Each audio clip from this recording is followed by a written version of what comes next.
Buenas tardes. Esta es nuestra segunda clase de Inteligencia Artificial 1 y vamos a ir continuando. En esta clase no tienen todavía tarea. La tarea va a consistir solo en completar el foro y desde la próxima clase sí ya tenemos tarea que tenemos que ir completando cada semana.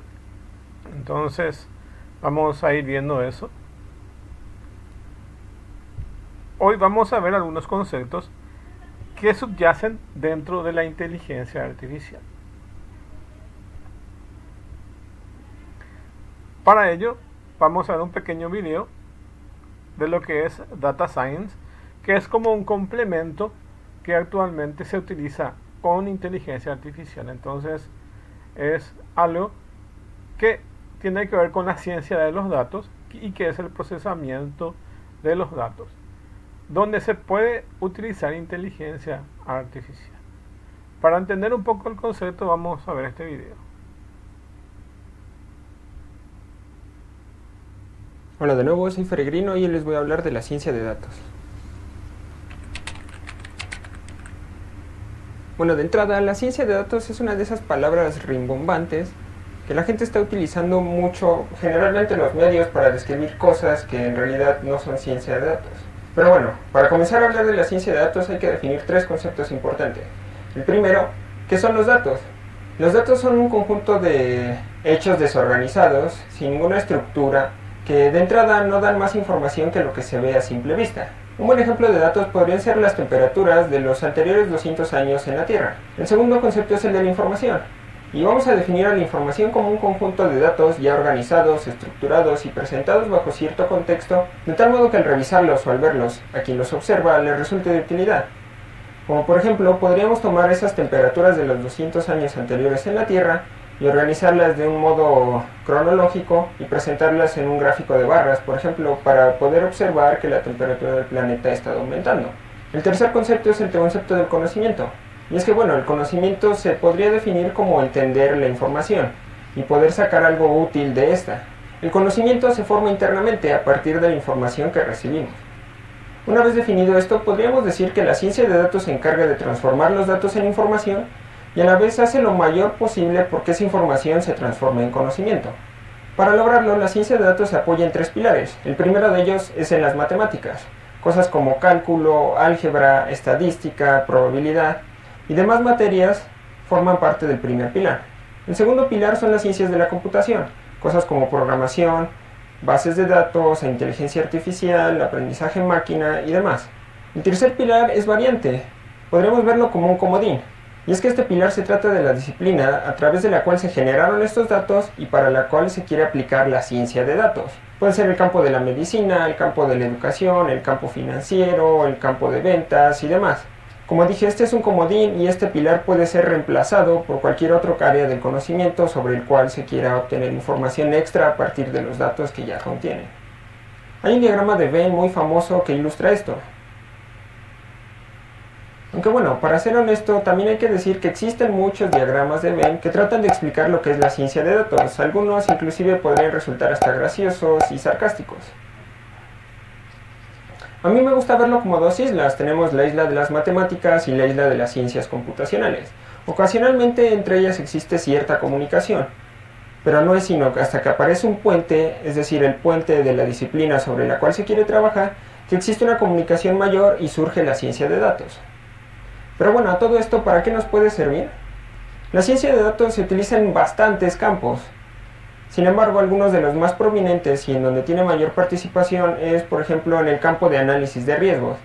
Este puede utilizarse para que una aseguradora decida cuál es el costo de sus seguros en determinadas zonas de un país, o inclusive para que el gobierno determine en qué partes de la ciudad es pertinente dar permisos de construcción. La ciencia de datos también nos puede ayudar en la detección de fraudes, ya sea grandes fraudes económicos, en traspasos internacionales, o inclusive con tu propia tarjeta de crédito. Tal vez la ciencia de datos te ayude la próxima vez que clonen tu tarjeta. Otra buena aplicación son los sistemas de recomendación. ¿Alguna vez te has preguntado por qué Netflix es tan adictivo? ¿Y cómo es que decide invertir su dinero de tal modo que tú pases más tiempo viendo la televisión? La ciencia de datos tiene mucho que ver en esto. Y otro campo muy interesante es la planeación de rutas. Empresas como DHL, UPS, y FedEx tienen sus camiones repletos de sensores de tal modo que van recolectando información. Esta a su vez ayuda a planear las rutas de manera más inteligente de tal modo que las empresas puedan repartir más productos en la menor cantidad de tiempo gastando la menor cantidad de gasolina. Eso sí, respecto a las ciencias de datos también existen bastantes confusiones y voy a hablar de algunas a continuación. La primera de ellas es que la ciencia de datos no se trata solamente del famoso Big Data. Y es que la ciencia de datos no solamente se puede aplicar a millones de registros en una tabla de una base de datos, sino que con la ciencia de datos casi cualquier cantidad de datos es susceptible a ser analizada y trabajada.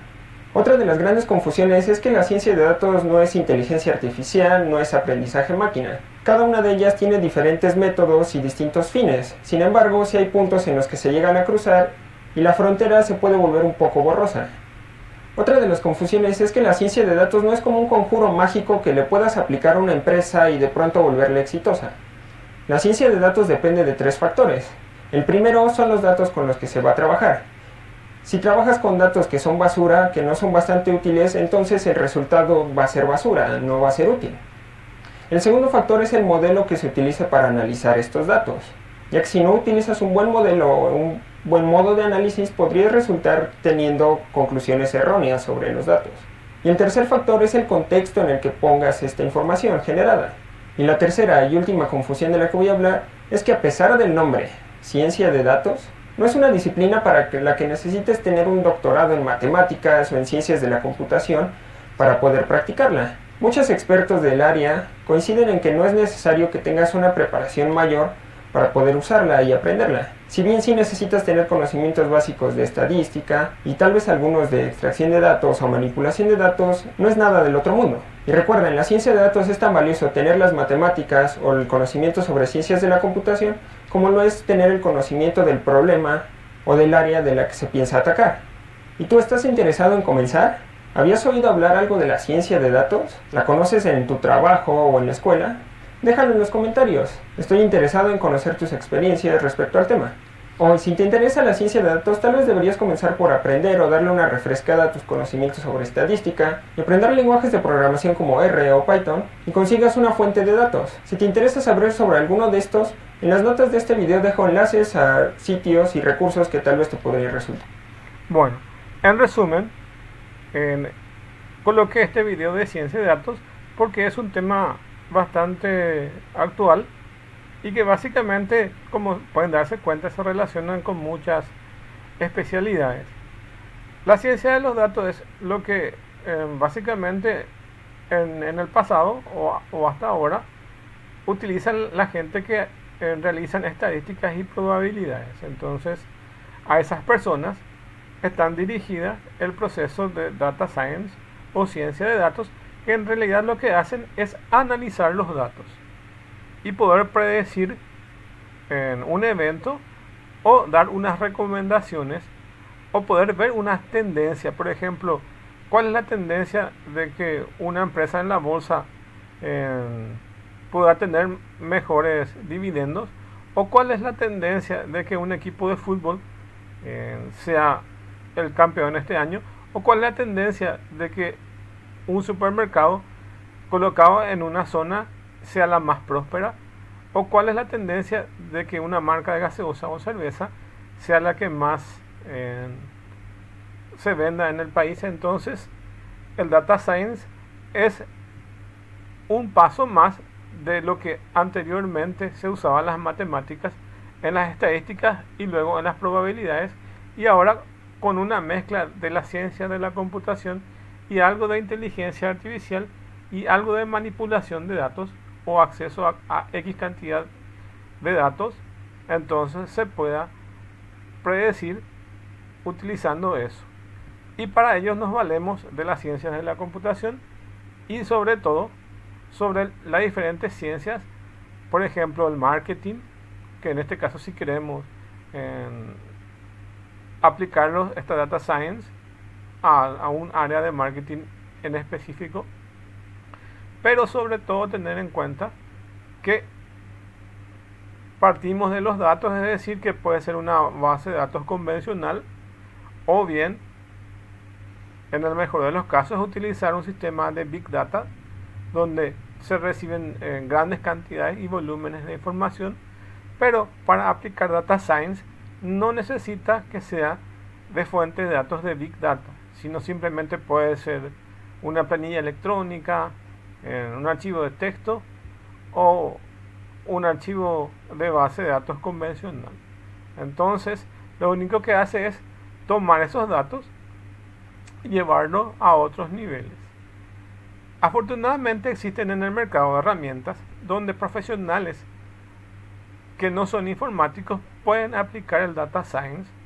Por ejemplo, un estadístico puede aplicar el data science sin conocer ciencias de la computación, sin ser un programador y sin conocer lenguajes como R y lenguajes como Python y librerías como TensorFlow para analizar y para llevarlo a inteligencia artificial. Es decir, se puede utilizar la ciencia de los datos sin ser un profesional dentro de la inteligencia artificial. Pero también existen otro campo donde se puede aplicar el data science y lo aplica un profesional informático que puede manejar el lenguaje R o el lenguaje Python y aplica, por ejemplo, redes neuronales mediante las librerías de TensorFlow que fueron desarrolladas por Google y que son librerías gratuitas que se tienen acceso. Entonces existen a varios niveles las posibilidades de utilizar este data science. Dentro de los paradigmas que tienen que ver con la inteligencia artificial, uno de ellos es la lingüística, y la lingüística es básicamente la capacidad de poder interpretar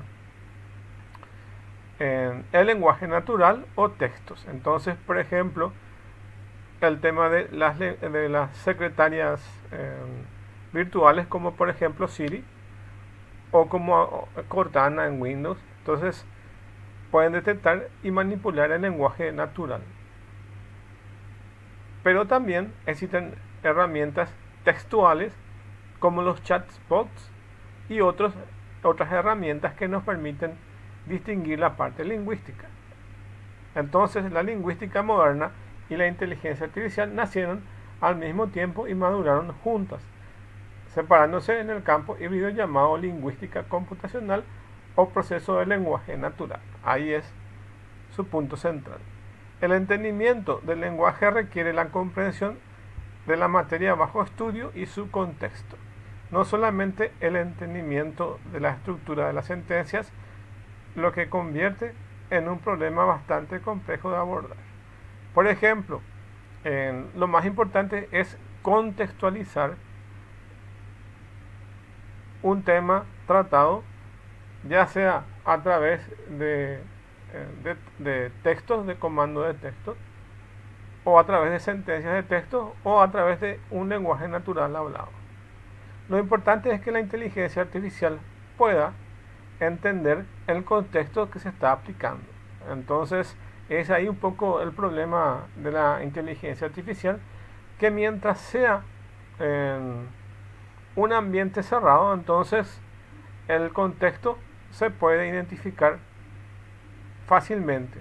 Pero cuando tenemos un contexto más abierto, entonces ya le cuesta a las computadoras poder entender ciertos conceptos, porque nuestro lenguaje en sí es muy ambiguo. Nosotros podemos decir diferentes palabras o expresarnos de diferentes maneras, y la computadora va a entender de la forma que nosotros la hayamos preparado para que pueda entender ese contexto. Pero si salimos fuera de ese contexto, entonces no va a poder entender. Entonces está muy limitado todavía el tema del lenguaje natural para detectar el contexto. De hecho, las máquinas todavía no pueden alcanzar el nivel en el campo de la lingüística de lo que es actualmente todavía el lenguaje y las expresiones y los sistemas de comunicaciones mentales que tenemos los hombres. Pero sin embargo, ya hay bastantes avances, y algunos de esos avances todos vemos en la actualidad. Por ejemplo, podemos entrar en páginas web donde tienen chatbots, podemos chatear o podemos solicitar eh, precios, podemos consultar sin darnos cuenta que en realidad es un pequeño robot, un software quien nos está respondiendo. Entonces, dentro de la lingüística, hasta ahí estamos avanzando. O sistemas que nosotros podemos preguntar con comando de voz y nos responden de vuelta con una voz. Entonces, la síntesis de la voz también ya está muy bien manejada, y también el análisis de informaciones de voz.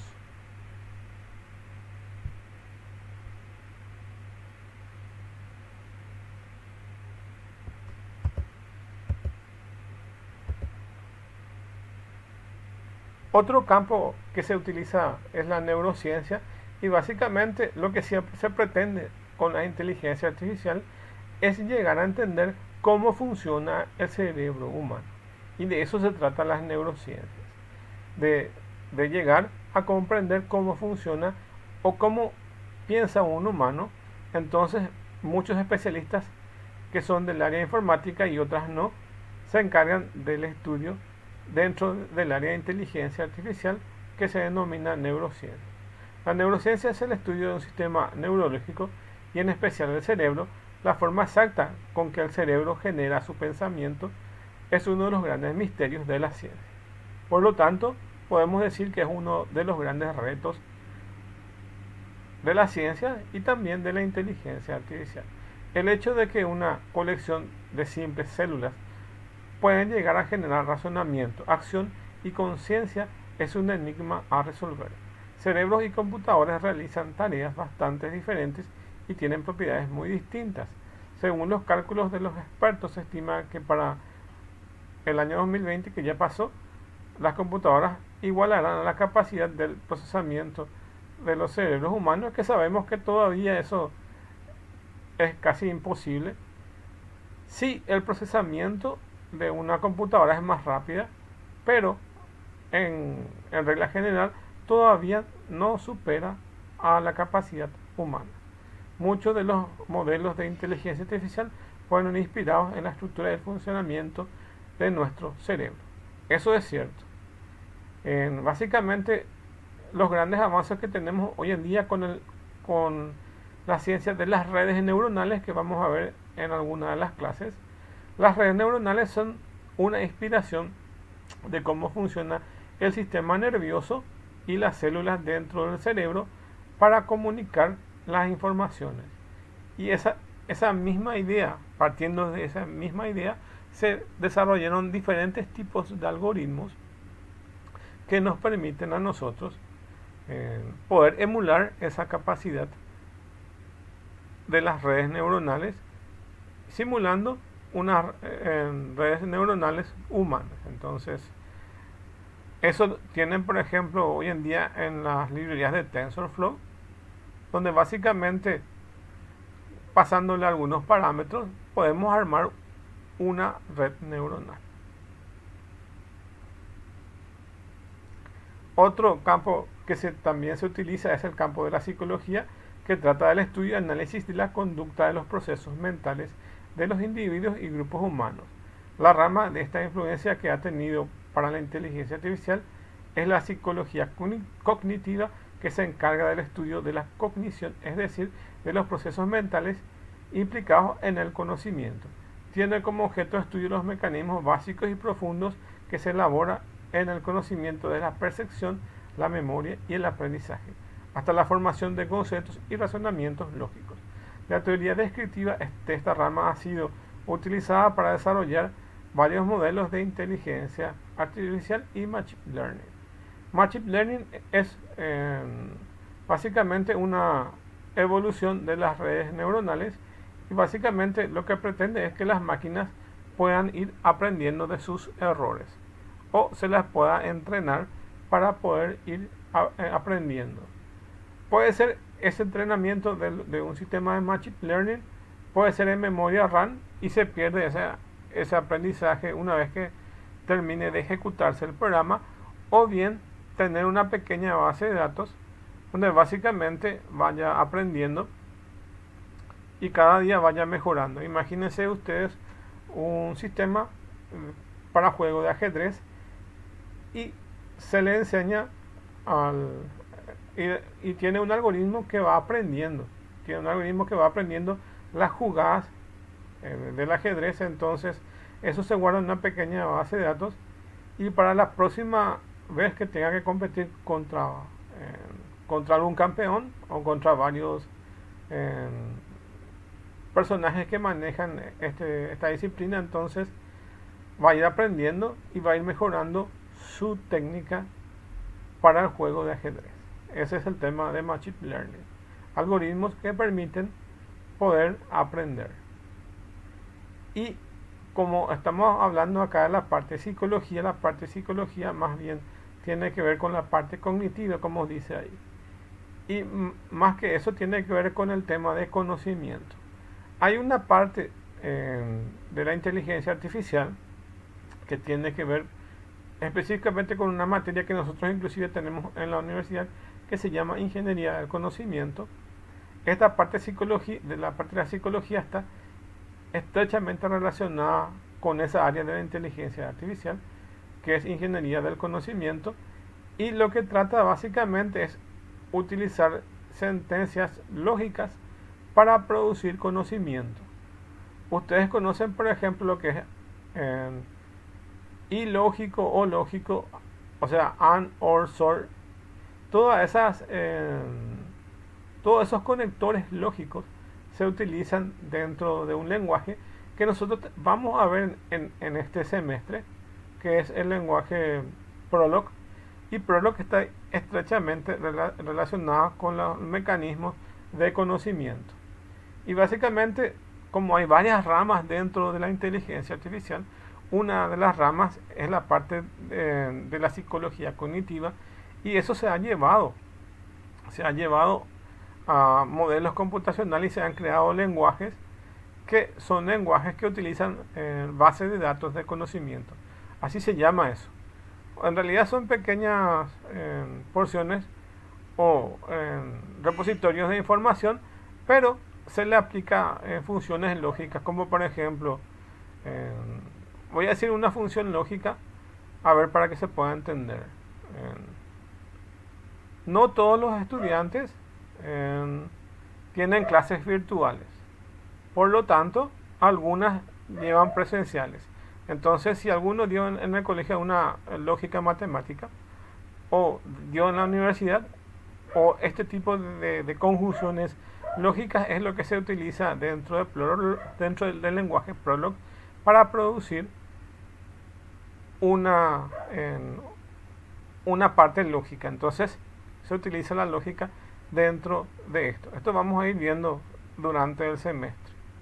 De hecho, como les dije, hay diferentes ramas y nosotros vamos a ir abarcando por lo menos algunas de ellas en este semestre.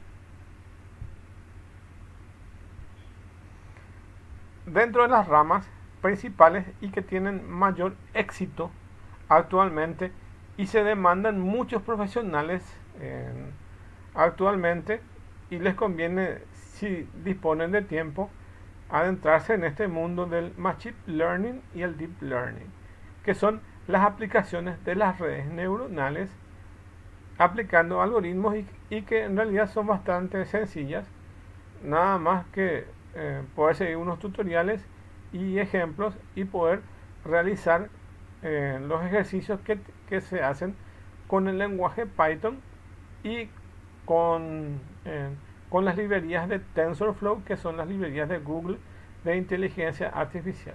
Y ahí tienen el tema de redes neuronales, y ahí pueden aplicar esto de Machine Learning y Deep Learning. Bueno, pero ¿qué son cada una de esas? Machine Learning, como dice su nombre, lo que trata básicamente es de que las máquinas puedan aprender. Entonces se le aplican algoritmos que analizan información y que van aprendiendo. Por ejemplo, ustedes pueden alimentar una red neuronales con fotografías, y ahí pueden entrenar al sistema de poder reconocer diferentes tipos de animales. Entonces van a etiquetar esas fotos y, por ejemplo, pueden alimentar con 1000 fotos de gatos y 3000 de perros. Entonces ahí el sistema va a aprender a partir de esas entradas cuáles son, para poder detectar cuáles son perros y cuáles son gatos. Entonces el Machine Learning se lo va a aplicar de esa forma. Y dice acá, el Machine Learning es el diseño y estudio de las herramientas informáticas que se utilizan con la experiencia pasada para tomar decisiones futuras. Por ejemplo, estamos diciendo que estamos aprendiendo a reconocer fotos de perros y gatos. Esa es nuestra información pasada. Y la información futura va a ser que después yo vuelva a quitar nuevas fotos y el sistema que ya tiene guardado en su base de datos, vamos a decirlo así, la forma de detectar o perros o gatos, ahora va a inferir o va a entender que la nueva foto es de un perro o de un gato o de cualquier otro objeto que no es ni perro ni gato. Entonces lo que hace es aprender de esos datos de entrada. El objetivo fundamental del Machine Learning es generalizar o inducir una regla desconocida a partir de ejemplos donde esa regla es aplicada. El ejemplo más típico donde podemos ver el Machine Learning es el filtrado de correos basura o spam, mediante la observación de miles de correos electrónicos que han sido marcados previamente como basura. Los filtros de spam aprenden a clasificar los mensajes nuevos. Entonces, los sistemas de mensajería instantánea tienen esta capacidad y algunos lo colocan en la casilla de correo en spam. Por otra parte, el Machine Learning tiene una amplia gama de aplicaciones, incluyendo motores de búsqueda, o sea, puede ser Google o cualquier otro sistema de búsqueda, diagnósticos médicos, detección de fraudes, de uso de tarjetas de crédito, análisis de mercado de valores. Acá ya se parece más o menos al tema de análisis de datos. Clasificación de secuencias de ADN, reconocimientos del habla, que es el lenguaje natural, o del lenguaje escrito, juegos y robótica. Para poder abordar cada uno de estos temas, es crucial en primer lugar distinguir los diferentes tipos de problemas que manejan el Machine Learning y qué es lo que se puede encontrar. Para poder hacer esto, se vale de dos ramas que yo les puse acá en el gráfico para poder entender mejor. Existe un mensaje, dentro del Machine Learning existe un aprendizaje supervisado y otro no supervisado. Los supervisados son los que se le agregan una etiqueta y así se lo va a identificar. Por ejemplo, a cada foto de cada perro le vamos a etiquetar que es un perro. Entonces el algoritmo va a poder asociar esa foto con ese animal. Y cuando vamos a reconocer leones, entonces vamos a etiquetar a esa foto del león con el nombre del león. Entonces así se realiza el aprendizaje supervisado. Y dice, en los problemas de aprendizaje supervisado se enseña o entrena al algoritmo a partir de datos que ya tienen etiquetados con la respuesta correcta, como ven aquí. Entonces acá tiene una etiqueta y ya se le pone a cada dato una etiqueta con su valor correcto. Cuando mayor es el conjunto de datos, el algoritmo podrá generalizar de forma más precisa. Una vez concluido el entrenamiento, se brindan nuevos datos, ya sin las etiquetas de las respuestas correctas, y el algoritmo de aprendizaje utiliza la experiencia pasada que adquirió durante la etapa de entrenamiento para predecir el resultado. Es decir, que primeramente se le pasan fotos con las etiquetas. Este es un perro, le pone una etiqueta de perro. Este es un gato y le pone una etiqueta. Una vez entrenado el algoritmo, ya está en capacidad de que sin ingresarle la etiqueta, ustedes quitan una foto y él automáticamente con su base de datos ya puede inferir que es un perro o que es un gato. Entonces así funciona el aprendizaje supervisado. Otra forma de poder aplicar este algoritmo es mediante este aprendizaje no supervisado. Entonces, como ven aquí en el gráfico, no se le incluye una etiqueta, sino directamente se analizan a partir de los datos de entrada los datos de salida. Entonces funciona de esa forma. Y dice, en los problemas de aprendizaje no supervisado, el algoritmo es entrenado usando un conjunto de datos que no tienen ninguna etiqueta, como ya pueden ver acá en el gráfico. En este caso, nunca se le dice al algoritmo lo que representan los datos. La idea es que el algoritmo pueda encontrar por sí solo los patrones que ayuden a entender el conjunto de datos. Entonces, dentro del Machine Learning pueden tener dos posibilidades: un aprendizaje supervisado o bien un aprendizaje no supervisado.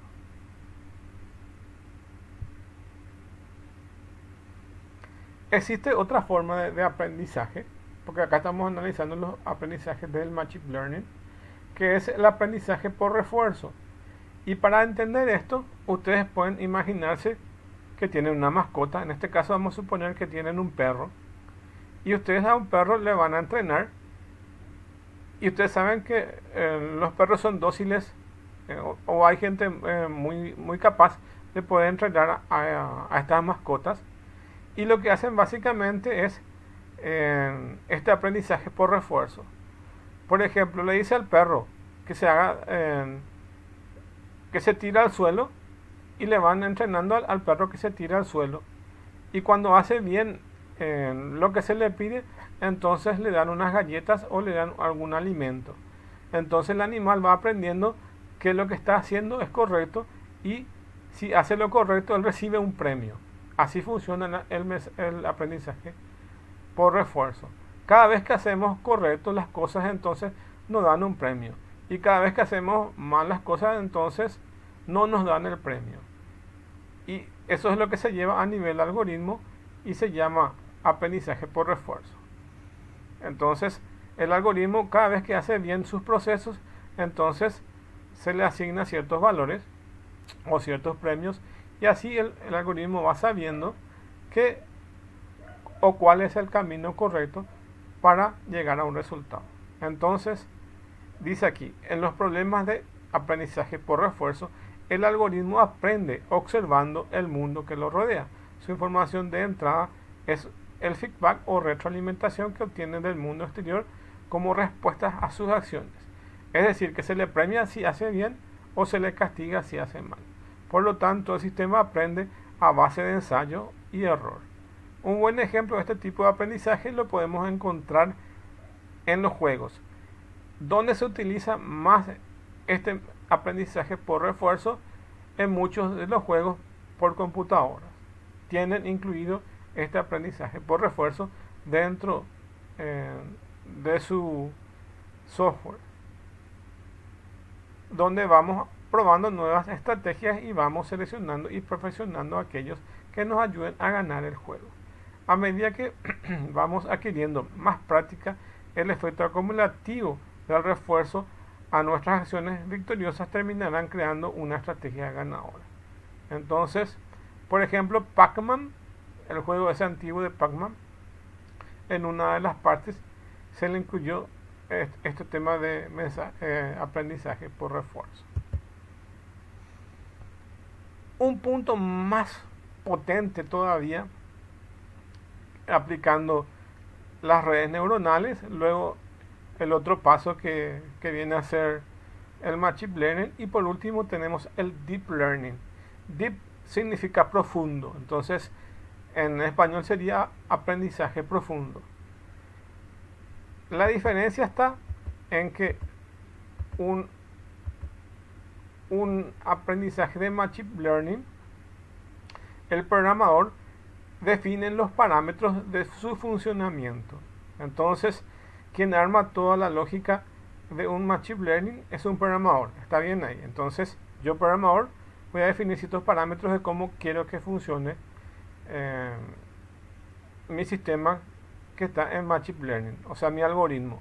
Yo programador defino el algoritmo. ¿Qué pasa con el aprendizaje aquí con el Deep Learning?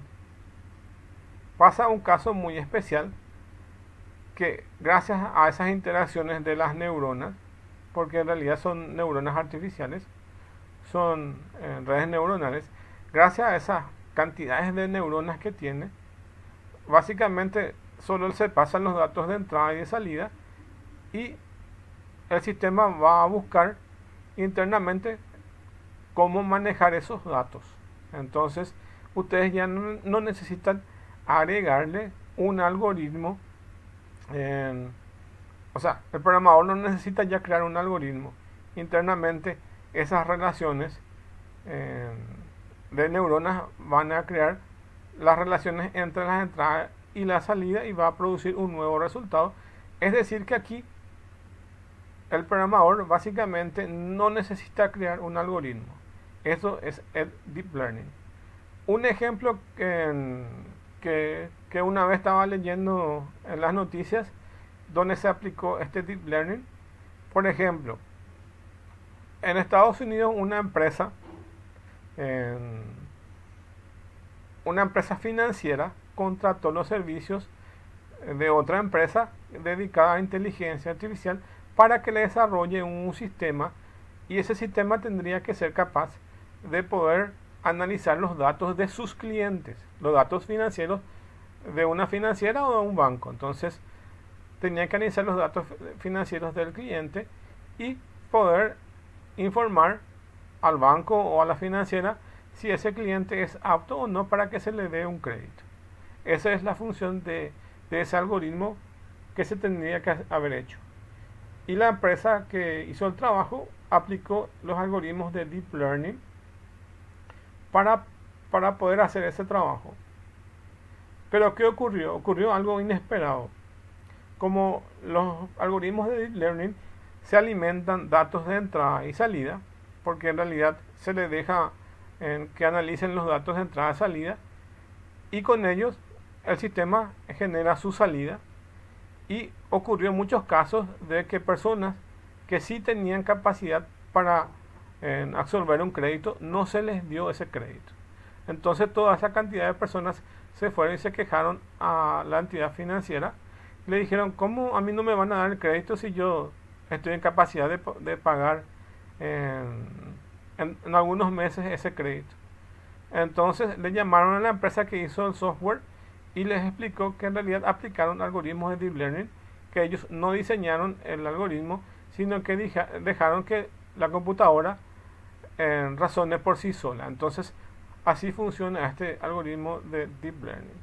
Ustedes le cargan con informaciones de entrada y le preparan con las informaciones que tiene salida, y el algoritmo va a tratar de encontrar la mejor relación de esos datos.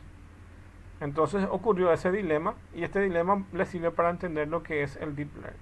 Entonces el Deep Learning construye o constituye un conjunto particular de algoritmos de Machine Learning que utilizan estructuras profundas de redes neuronales para encontrar patrones de datos. Entonces analizan las entradas y salidas y busca cuáles son los patrones de datos.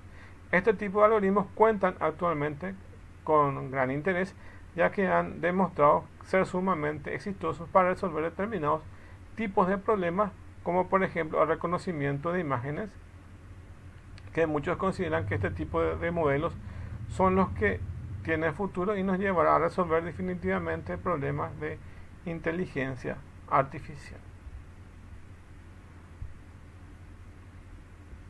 Bueno, también tenemos una derivación de la inteligencia artificial, que es el razonamiento probabilístico, y que más o menos se tiene que ver con el tema de probabilidades y estadísticas y uso de las redes bayesianas, que son estudiadas en los teoremas de Bayes, como también como parte de los algoritmos de inteligencia artificial. O sea, se utilizan las probabilidades para inteligencia artificial. Después tenemos un tipo especial de algoritmos que se denomina algoritmos genéticos, y estos algoritmos básicamente lo que siguen es el principio de la teoría de Darwin, y donde básicamente dice que las especies tienen la capacidad de poder ir mejorando con el tiempo y evolucionando. Entonces toma un poco la idea de la evolución de las especies, y se generaron diferentes tipos de algoritmos genéticos. Y este tipo de algoritmos se utiliza en lo que son algoritmos de optimizaciones. Por ejemplo, poder decidir entre un punto A y un punto B, cuál es la menor distancia. Entonces Google Maps o otros sistemas, por ejemplo, utilizan estos algoritmos genéticos para encontrar la menor distancia entre un punto A y un punto B. Entonces, si yo quiero saber, si yo me quiero ir desde Asunción hasta Lambaré, por ejemplo, y coloco punto A y punto B, entonces el algoritmo va a buscar cuál es el mejor camino. Son tipos de algoritmos de optimizaciones. Entonces, cualquier aplicación de optimización se pueden utilizar estos algoritmos genéticos, de los cuales hay una serie de subdivisiones otra vez de estos algoritmos genéticos. Pero en general, la mayoría tratan de aplicar la selección natural y poder ir mejorando. Entonces, en varios ciclos que se genera, entonces se va a ir mejorando en el proceso. Bueno, ¿dónde se pueden aplicar estos algoritmos de inteligencia artificial? En realidad, en casi todos los campos que hoy tenemos de la vida cotidiana. Entre ellos podemos mencionar esto que figura acá. Se lo puede utilizar en medicina por ejemplo, y se puede usar para pronosticar enfermedades, o por ejemplo, como se usó mucho con el tema de COVID, se utilizó por ejemplo la cantidad de muertes o la cantidad de contagios que se podían suscitar por meses. Entonces se utiliza mucho esto, y si acá apoyándose en las herramientas que proporciona la inteligencia artificial, los doctores podrían realizar pronósticos o diagnósticos más certeros y oportunos, que nos llevaría a mejores tratamientos y a salvar vidas. También tenemos en los algoritmos de los vehículos que son los autos autónomos, que no requieren que se tripule esos vehículos, y utilizando la inteligencia artificial podríamos crear autos autónomos que aprendan de los datos y la experiencia de millones de otros autos, mejorando el tráfico y haciendo mucho más seguro la conducción. Las instituciones financieras como bancos, utilizando técnicas de Machine Learning, los bancos pueden detectar los fraudes antes de que ocurran por medio de análisis de los patrones del comportamiento de gastos y identificando rápidamente las actividades sospechosas. Por ejemplo, con el tema de seguridad, entonces habla más para ese lado. En la agricultura para automatizar los rendimientos de los cultivos por medio de la utilización de técnicas de inteligencia artificial para analizar los datos del suelo, del clima, del tiempo real, logrando producir más alimentos incluso con climas perjudiciales. Entonces, utilizando un poco el tema de la robótica, la automatización industrial, la informática, los análisis de datos, de imágenes y de ciertas tecnologías como los invernaderos, entonces se pueden mejorar la agricultura, o también tener sistemas de regadíos inteligentes que nos permitan regar de forma más efectiva, analizando informaciones del clima, porque por ejemplo actualmente sí existen sistemas de riego, pero no analizan previamente informaciones como la humedad, la temperatura y otras cosas que, si tenemos ciertas informaciones, nos van a ayudar a que sean más efectivas los sistemas de regadío o los sistemas de siembra. Entonces también en la agricultura es muy útil la inteligencia artificial. En la educación, ni qué decir. Por ejemplo, hoy en día tenemos la realidad aumentada, donde básicamente nuestra cámara, ya sea desde la computadora o del celular, se convierte en un elemento importante donde podemos agregar elementos que no están en la realidad, pero sí están incluidas en las cámaras, de tal forma, por ejemplo, que podamos ver objetos que no existen en la realidad y que se puedan visualizar dentro de las cámaras, mezclando un poco lo que es la imagen real con información adicional. Por eso se lo denomina realidad aumentada, que agrega ciertas informaciones que no están en el mundo real.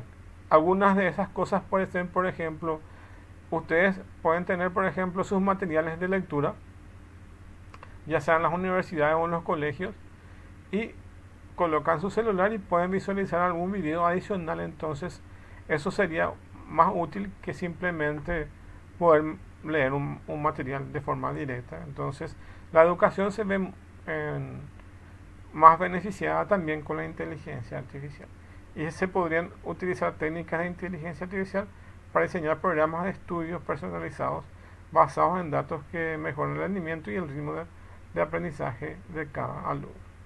Por ejemplo, hay aplicaciones en el celular que le enseñan a los niños a aprender a escribir. Entonces dibujan en el celular las letras y analiza cómo está dibujando de tal forma a poder ayudarles a aprender a escribir. Bueno, así como la inteligencia artificial también tiene sus puntos positivos, también tiene una parte de ética que tenemos que tener en cuenta, y sobre todo hoy en día tenemos ciertos problemas con el tema de que está avanzando rápidamente la inteligencia artificial y puede dejar sin trabajo a muchos profesionales. Por ejemplo, hoy en día ya tenemos secretarias inteligentes, y básicamente hoy en día ya podemos reemplazar ciertas actividades de secretarios o de secretarias dentro de una empresa. Por ejemplo, ustedes pueden contratar un servicio de chatbot donde básicamente lo que va a hacer es, imagínense un consultorio médico, y el chatbot lo que va a hacer es, va a agendar a los pacientes, y lo puede hacer de forma tan efectiva que ya no necesita de una secretaria o un secretario. Entonces está un poco en juego las actividades humanas. Pueden desaparecer muchas de las actividades humanas. Inclusive si sigue en aumento, actualmente en Hollywood, por ejemplo, tenemos actores reales, pero si la tecnología sigue mejorando, entonces cada día podría existir ya personajes virtuales, entonces van a ir desapareciendo los personajes reales. Y así en cada área la inteligencia artificial va a ir tomando. Muchos de los trabajos que utilizan los operarios en las industrias ya son reemplazados. De hecho, en Argentina, por ejemplo, hace 1 o 2 años se construyó la primera cervecera totalmente automatizada en Argentina, que no requiere ni un solo operario, y funciona 24 horas. Entonces son empresas optimizadas que generan mucha ganancia sin intervención humana. Imagínense lo que es eso para el tema de las personas. Si siguen proliferando este tipo de industrias, va a ser conveniente para los empresarios, porque se van a deslindar de muchas responsabilidades de servicio social, y se van a ganar el tema de la productividad. Y así en el mundo hay muchas empresas que están buscando ser totalmente automatizadas. O por ejemplo supermercados o mini super, donde básicamente ya no necesitan personal. Eso lo van a encontrar en varios países, donde básicamente una persona se va, entra en el local comercial, busca lo que quiere comprar y paga con su tarjeta o con el celular, y funciona las 24 horas y no necesitan ningún personal que esté ahí controlando o atendiendo a las personas. Entonces son esos los retos que hoy en día tenemos con el tema de las tecnologías. Y dice acá, actualmente también ha surgido un debate ético alrededor de la inteligencia artificial, a uno que realizaron los pensadores más importantes, que han establecido su preocupación sobre el progreso de la inteligencia artificial. Entre los problemas que pueden traer aparentado el desarrollo de la inteligencia artificial, y podemos encontrar, por ejemplo, las personas podrían perder su trabajo por la automatización. Eso ya es un hecho. Las personas podrían tener demasiado o muy poco tiempo de ocio, dependiendo de las actividades a las cuales fueran derivadas posteriormente las personas. Las personas podrían perder el sentido de ser únicos.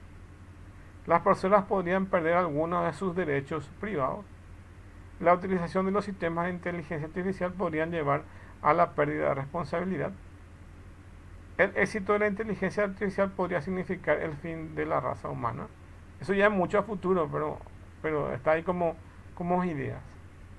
El debate entre los beneficios y el riesgo de desarrollo de la inteligencia artificial está todavía abierto. Por ejemplo, actualmente muchas empresas, especialmente en China, se colocan muchas cámaras que detectan el rostro de las personas y reconocen e individualizan a esas personas. Y hoy en día todas las transacciones que nosotros realizamos con tarjeta de crédito, débito, celulares y las redes sociales ponen un poco en tela de juicio nuestro tema de privacidad. Entonces también la privacidad de las personas son un punto a tener en cuenta. Entonces también eso hay que ver hasta qué punto las tecnologías nos pueden quitar la información e inclusive manipular. A veces inclusive podemos buscar en un buscador, en un navegador, podemos buscar ciertas condiciones de lo que necesitamos y guardan eso en caché o en cookies y posteriormente nos bombardean con informaciones comerciales. Entonces hacen uso de nuestra información para beneficio de terceros, buscando incrementar sus ventas. Indirectamente no nos dicen que están utilizando nuestra información, pero sí lo hacen. Entonces nuestra privacidad siempre está en juego. O lo que nosotros pensamos, que nuestros servicios en los celulares quedan activos y están utilizando nuestros servicios sin informarnos que están activando. Por ejemplo, pueden estar activando por debajo el GPS y con esa información medir el volumen de vehículos en las calles, pero nosotros no estamos autorizando a utilizar nuestro GPS, pero por debajo sí lo están haciendo. Son aquellos problemas que tenemos hoy en día con la tecnología. Para el desarrollo de las librerías o para el desarrollo de inteligencia artificial, aquí les muestro algunas librerías que tenemos para poder utilizar la inteligencia artificial. Generalmente más se usan con Python. Muchas de estos frameworks que les voy a mostrar acá, que son las librerías, fueron desarrolladas y son utilizadas dentro del lenguaje Python para hacer inteligencia artificial. Entonces uno puede aprender en la universidad cómo hacer un algoritmo de redes neuronales, que de por sí en sí puede ser desde algo muy básico hasta algo muy complicado, porque en realidad requiere mucha matemática bastante elevada. Uno es el hecho de que tengamos que aprender cómo se hace un algoritmo, y otro es aplicar esos algoritmos utilizando mucha matemática avanzada. Se puede hacer eso y vamos a perder mucho tiempo, y al final el resultado va a ser muy pobre, porque las herramientas que se usan actualmente sí son optimizadas, y estas herramientas optimizadas son algunas de estas que les coloco aquí. Uno de los más famosos es este que se llama TensorFlow, y es un framework que fue desarrollado por Google y tiene todas las librerías necesarias para que podamos aplicar inteligencia artificial con redes neuronales, y probablemente es el 95% de la herramienta más utilizada en el mundo para las aplicaciones que tengan que ver con inteligencia artificial. Otro es este PyTorch, que es un framework de Deep Learning que utiliza Python también y cuenta con un apoyo de Facebook. Otro es esta Cake, que es otra de Machine Learning. Otro es CNTK. Otro es de ANO y otro es Deep Learning for Jake. Entonces existen varios frameworks o varias librerías que se pueden aplicar. Todas estas librerías son gratuitas, entonces no hay problema de poder utilizarlas. Y esta de TensorFlow tiene bastante información. Inclusive pueden comprar cursos o acceder a cursos en YouTube o en otras plataformas para poder aprender estas herramientas. En este caso, la más recomendada es esta de TensorFlow, que es la que más se utiliza y que en muchos de los países es la más demandada. Entonces, dentro del análisis de datos y dentro del data science y dentro del machine learning, deep learning, esta es la herramienta más utilizada, donde básicamente lo que hace es clasificación de objetos si vamos a analizar imágenes. Entonces se utiliza para eso.